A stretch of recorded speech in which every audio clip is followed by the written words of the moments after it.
Hey, it's John Lee Dumas of EO Fire, and it's The Entrepreneurial You, the show for dedicated and passionate Caribbean entrepreneurs seeking daily inspiration, brought to you by author, speaker, and award-winning entrepreneur Heneka Watkis-Porter. You must be prepared to ignite.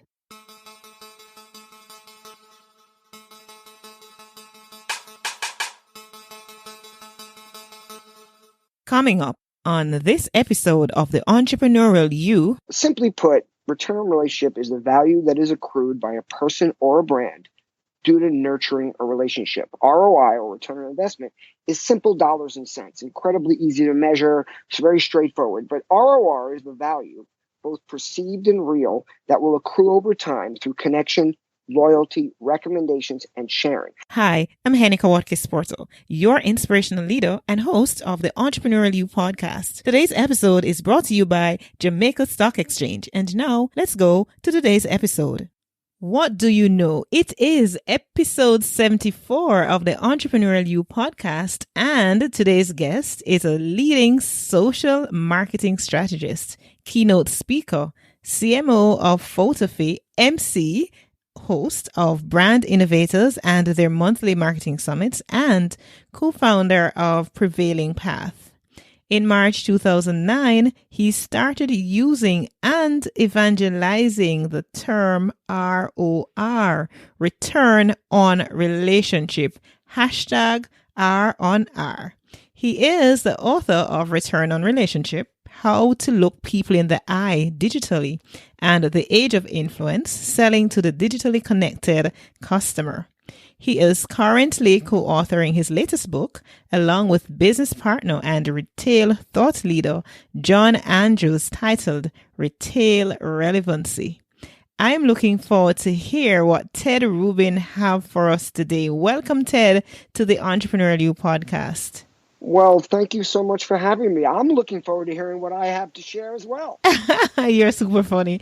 You never know what it's going to be. You never know, right? Let's see where we go with this. Exactly. Right? I love that spirit, right? You don't have anything planned. We just want to get the information out there, whatever direction. We don't know the journey that we're going to go on. So that's awesome to know. By the way, do you know any Jamaican phrases? I don't. Maybe you could share a few with me. I'd love to add them to my repertoire. Okay, Wagwan. What's happening? What's going on? Oh, Wagwan. Okay, I like that. All right. So I'm really pumped about the concept of return on relationship. I think it's a foreign concept to me, and not the concept itself, perhaps, but just hearing it phrased that way. It is new to me, and so I'm really looking forward to that. The new measure of success is what you call it, and I really can't wait to delve into that. You are number 13 on Forbes top 50 social media power influencers, and you're number 2 on the lead tail list of top 25 people most mentioned by digital marketers. What have you been doing for this to happen? Well, more than anything, it's engaging, interacting with these people, because the only way you can be influential with somebody, remember, influence is a very funny thing. It's thought of in many different categories. I think in the business, like in the marketing space in particular, influence means that people are willing to read what you write and listen to what you have to say. And this has happened because I join organizations where these people are members, because I work with them. I've been a CMO. I am a CMO. I put out a lot of my thinking. In other words, if you're not saying what you think in many different ways and on many different platforms, there's no way to be influential if people don't know what you're thinking, right? So for me, with the way this has happened was that, number one is I speak my mind. So I have a blog, tedrubin.com. It's one of two. I have a property called returnonrelationship.com. And what a lot of people fail to see, because the URL is tedrubin.com, is that the name of the blog, and it's always been the name since I started it in 2009, is straight talk. Is there a way in Jamaican to say straight talk? Talk the things. Talk the thing. So there you go. So, and by the way, if I say that improperly, please excuse me. I'm not trying to be condescending. I'm trying to do it properly. But I know it's okay.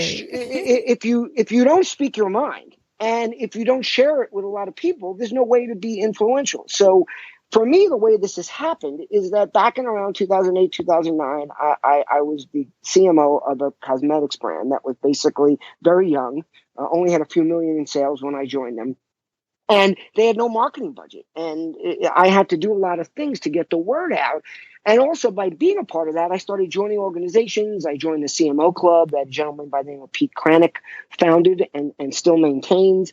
I joined a number of other organizations. I went to a lot of events, and I always made sure to speak my mind, whether it was at the event, personally, face to face.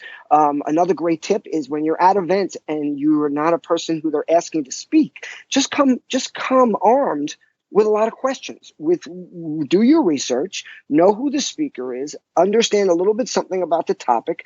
And in advance, doesn't mean you have to use them if you come up with better ones while the keynote or event is taking place, and have some questions, because always at the end of these things, they say, are there any questions from the audience? Raise your hand, stand up, say your name, say your company, and ask an intelligent question. You just got the attention of every attendee, almost to the degree of the person on stage.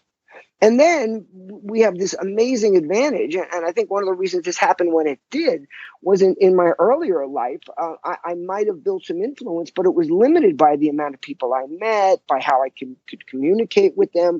But at this point, once I was a CMO of Elk Cosmetics, all these social platforms existed: Twitter, Facebook, LinkedIn, which gave us all the ability to get our voice out there. And to a very big degree in the early days, when everybody saw everything that everybody they followed published, before Facebook started kicking in a lot of their algorithms. But even now, if you're publishing, if you're speaking, if you're saying what you think, if you're not worried about actually letting your brain storm in a brainstorming session, instead of just delivering what you think the moderator or your boss wants to hear, then you have the ability to build influence. Because again, influence is nothing more than the first stages of influence is nothing more than people hearing what you're saying.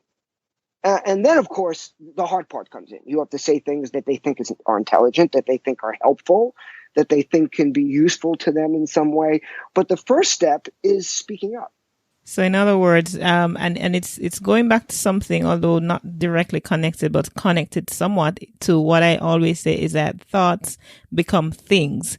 And in this case, whatever we're thinking, our opinion, state our opinions, state what's on our mind.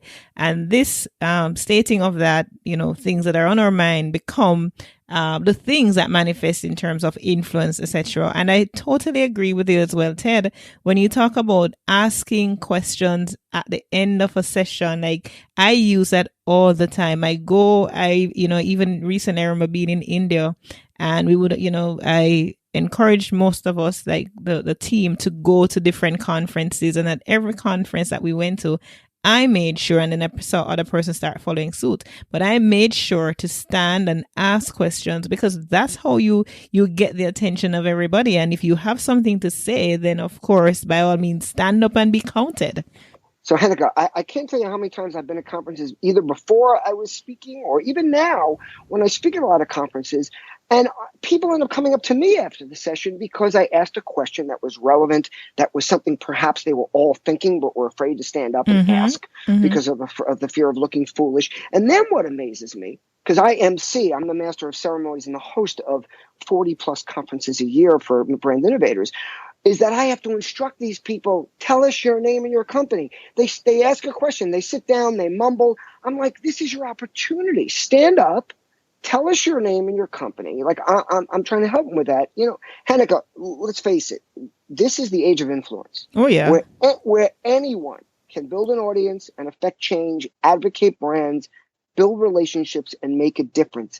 Even when you don't think you have an audience. Again, go to a big conference with a huge audience and come equipped with questions. And by the way, you might not get asked to ask your question at the first one you raise your hand at. It might take a few of those sessions, but at every conference there are many sessions. But truth be told, For most speakers, remember, the Seth Godins of the world, or actually Seth doesn't take questions when he speaks, mainly because he felt that nobody would ask him a question. Then he'd get off stage and there'd be a line of 100 people waiting to talk to him. Because, and this is my point, most people are afraid to raise their hand. They're afraid to stand up in public. So the odds are, if you go to a conference armed with questions, you will get chosen. You will get the microphone. You will stand up in front of everybody. So don't waste that opportunity. Mm-hmm. Pull a plug here, you talk about Seth Godin. It was such a joy to have him on this podcast. I interviewed him a couple of weeks ago, and he was a joy just to converse with. And so are you. And so let's bring this back. And that's how you build your influence, right? You connect the dots where the dots need to be connected. When you see an opportunity, you connect that dot, right? That is correct. All right. So we're going to move into what I'm really, really interested about. And I'm not interested in everything else that we've been talking about, but is the whole concept of return on relationship. What is that? Well, let's simplify this. Simply put, return on relationship is the value that is accrued by a person or a brand due to nurturing a relationship. ROI, or return on investment, is simple dollars and cents, incredibly easy to measure. It's very straightforward. But ROR is the value, both perceived and real, that will accrue over time through connection, loyalty, recommendations, and sharing. And, I try to use it to define and educate companies, brands, and most importantly, people about the importance of creating authentic connection, interaction, and engagement. There's this old quote, and I've always had trouble finding who it should be attributed to. Sometimes it says unknown, sometimes it's different opinions, but there's a quote that says, "Everybody would prefer to do business with someone they know and like." Everything being. Let me just change that. Everything being equal, price, factor, delivery, everyone would prefer to do business with someone they know and like than someone they don't. But guess what? Everything not being equal, everyone would still prefer to do business with someone they know and like. So the value of relationships are incredibly easy to understand in our heads. Sometimes it's hard to put numbers to a company, but anybody that uses their common sense, their judgment, their intuition, their gut instinct, and I like to say that with all the data available today, the companies that win are not the companies that simply mine and attempt or use that data. It's the ones that apply judgment, gut instinct, and their own thought process to it, and their own observations to what they're doing. So look at anybody. Everybody, everything is commoditized. There's almost no product today that you can't get something similar from someone else. So the difference is going to be that feeling of connection. So it is that accrued value that is attributable and that happens due to nurturing of relationship. This is where we're going to take a break. And before I take a break, I'm going to read a review, and then we take that break and come right back. This review comes from Tyson Davis out of the USA. And Tyson says about the entrepreneurial you, and this review is in iTunes: love learning about entrepreneurial success. Great job, Heneka. Love it. Thank you so much, Tyson, for your review. And remember, you too can write a review and hear it read right here on the Entrepreneurial You. When you do that, when you go in Apple Podcasts and you write your review in iTunes, send me an email at henekawatkis-porter@gmail.com, just so I know, because unless you do that, then I would have to search all countries, every individual country that Apple is, and that's kind of a challenge to do that. So please send me a review and write me a review and let me know about it, okay? LeaderCast Woman 2018 is happening October 12th at the Jamaica Pegasus Hotel. Attend LeaderCast Woman 2018 and learn how you can be a leader who motivates people and champion ideas in ways you never thought possible. Register now at henekawatkis-porter.com or call 876-849-2571 to claim your 20% discount for a limited time only. That's henekawatkis-porter.com or 876-849-2571 to claim your 20% discount for a limited time. We needed to raise capital, but our experience with local financial institutions was that they were cautious and slow to act, and interest rates were far too high. We had real concerns about financing our business through outside equity investors and the possibility of interference. Could we get a fair valuation for our business? We had our own ideas about the business and its value.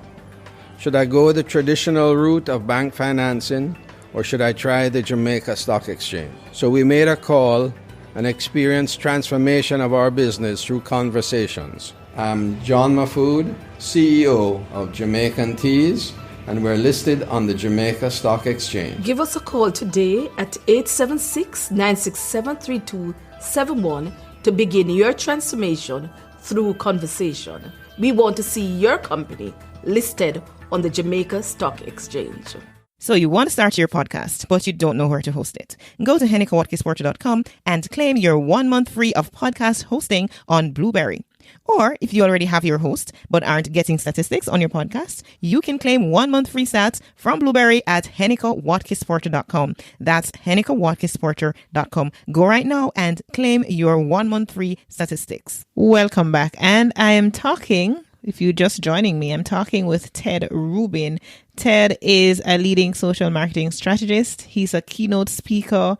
He is on the list of most powerful and most influential person of influence. He is an amazing thought leader. He is writing, and he has written rather, on the subject of return on relationship, among other things. And that's what we've been talking about before we went to the break.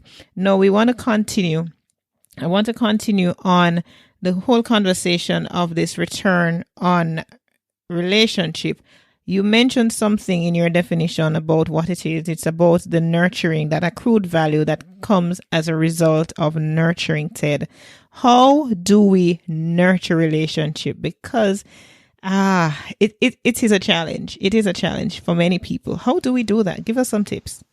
I would be happy to, but just before we go to that, I just want to add a little more context to where we ended right before the break. Sure. About what return on relationship is, because too many people say, "Oh, well, that's well and good, but you can't manage it," or they make the mistake of thinking I'm saying return on relationship versus ROI. I am not saying that. ROI is incredibly important in business and our personal lives. People don't get that, but in our personal lives, we make decisions every day based on return on investment of our time, investment of our mindset, investment of our paying attention to something. But, ROI, is greater than ROI, because ROI will match a fixed period of time, or perhaps be strictly income related, whereas ROR has what I call a halo effect, meaning it will enhance everything about the ROI process. So I just wanted to get that in just because I thought it was important to me. But I mean, it is important to me. I want people to understand that. But your question now is about, how do you get ROR?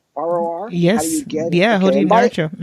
And by the way, for your audience, and this is just a talk for a whole other podcast because it's a long story, but the hashtag I use is hashtag RONR, return on relationship, RONR. But, how do you do this? Well, first of all, you do it very similar to the way you measure it. You do it through organic engagement, through community management, through sentiment monitoring, through communicating with people via engaging. So let's first talk about on a personal level, because that's a little bit easier to understand for people. And then we can kind of segue it a little bit more into like for a brand, where people say, well, that's well and good, but how do I do it for a brand? So on a personal level, to me, this is very simple. And it's simple for me because it's part of who I am. I have this need to engage with people. I want people to know that I'm responsive, that I answer them, that if they reach out to me, I reach back, that if we're having a conversation, I don't walk away in the middle of it without saying, oh, I'm sorry, but I have to step away right now. So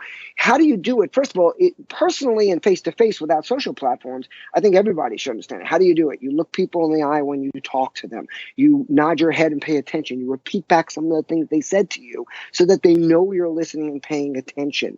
If they ask a question, you answer it. If you ask them a question, you wait for them to answer it instead of moving on like so many people do without even waiting for the answer. Now, let's take that to the digital realm. And the beauty of the digital realm and social platforms is that we can do this at scale. It used to be I had to see you. I had to have a phone call with you. There was only so many people in a day that I could either see face to face or communicate with via phone. So then email came out. Now, email was fabulous because you could communicate with more people, but it was still basically one-on-one. Sure, you could make a list of a number of people, but it really didn't necessarily feel like a conversation.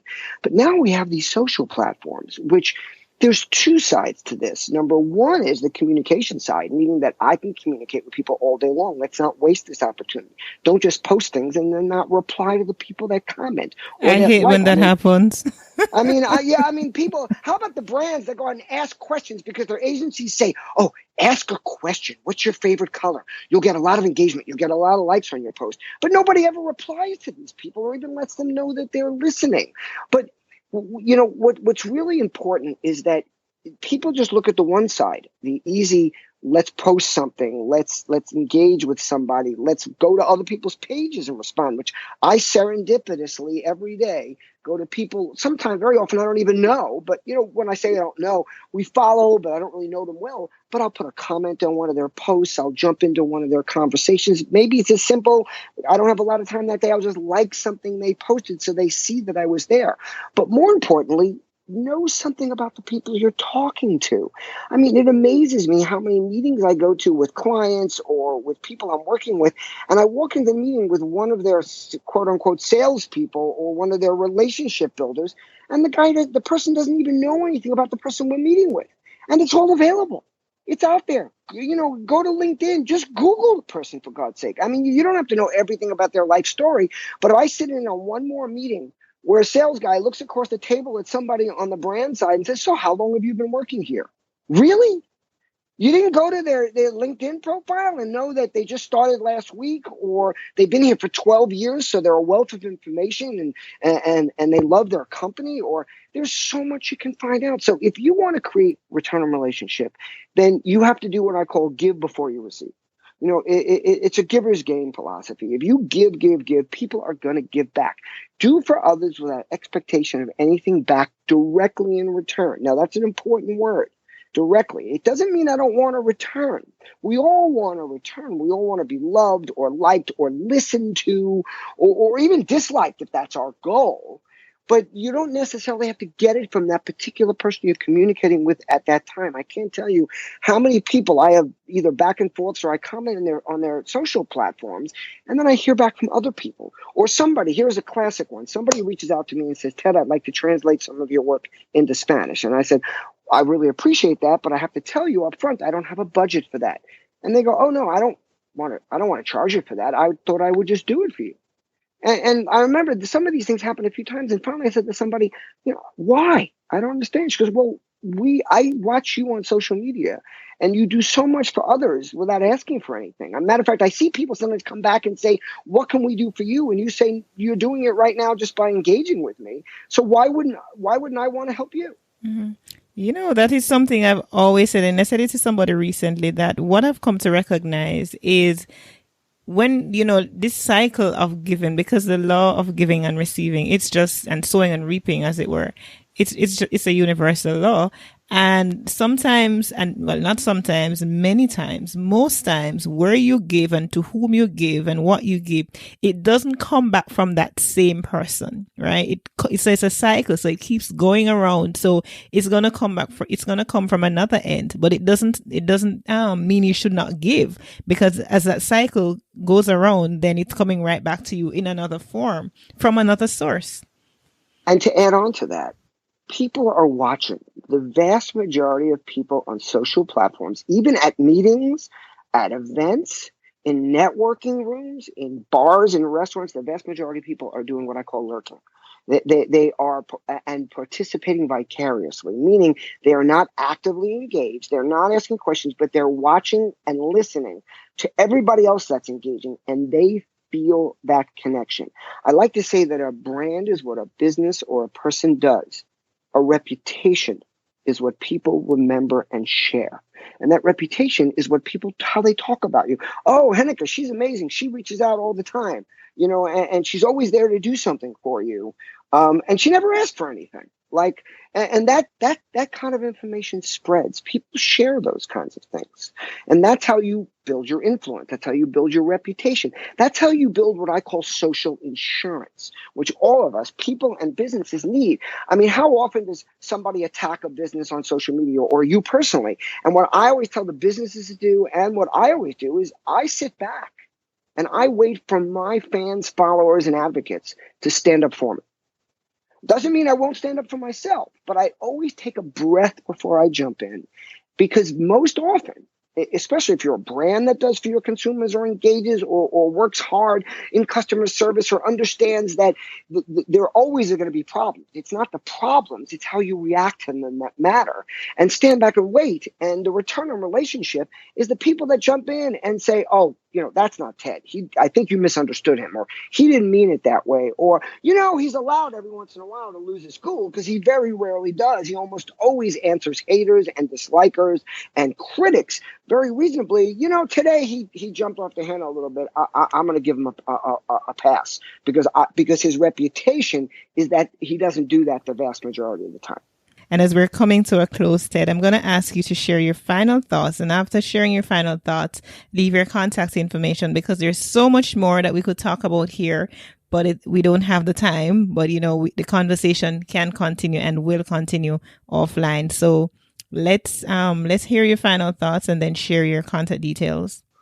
Well, there's two things I want to leave your listeners with. Number one is that relationships are like muscle tissue. The more they're engaged, the stronger and more valuable they become. And remember, it's not just about your one-on-one relationships. I like to talk all the time about networks and community, because a network gives you reach. And that's great, because you have to reach people, like I said earlier, in order to make friends, build relationships, have influence. But a community gives you power.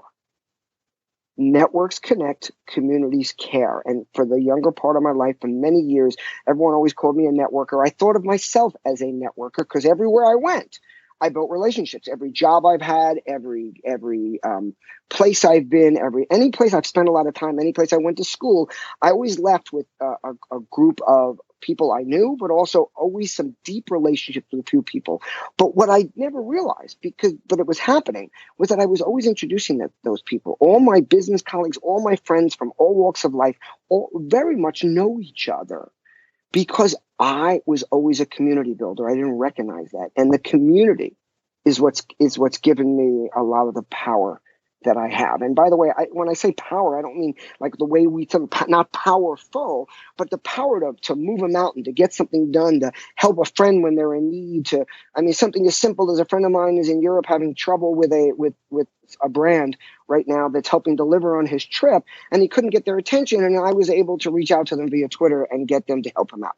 And that comes from.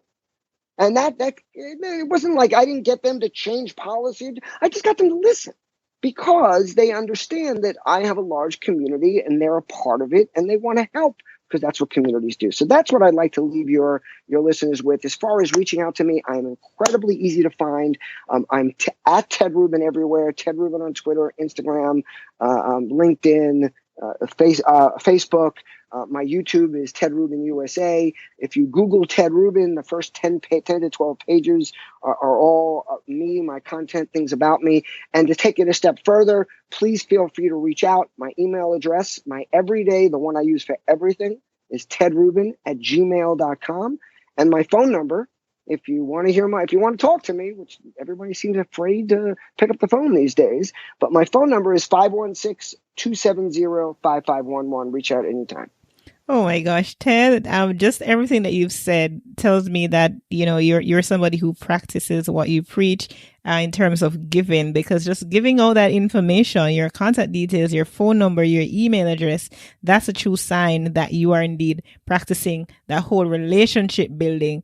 I've had a tremendous time talking with you, listen to you share, especially about return on relationship. And we'll be using the hashtag RONR. So it's R on R, I call it, but I'm sure it's the letters RONR for return on relationship. So thank you so much, Ted Rubin here. He is a keynote speaker, social marketing strategist, and so much more.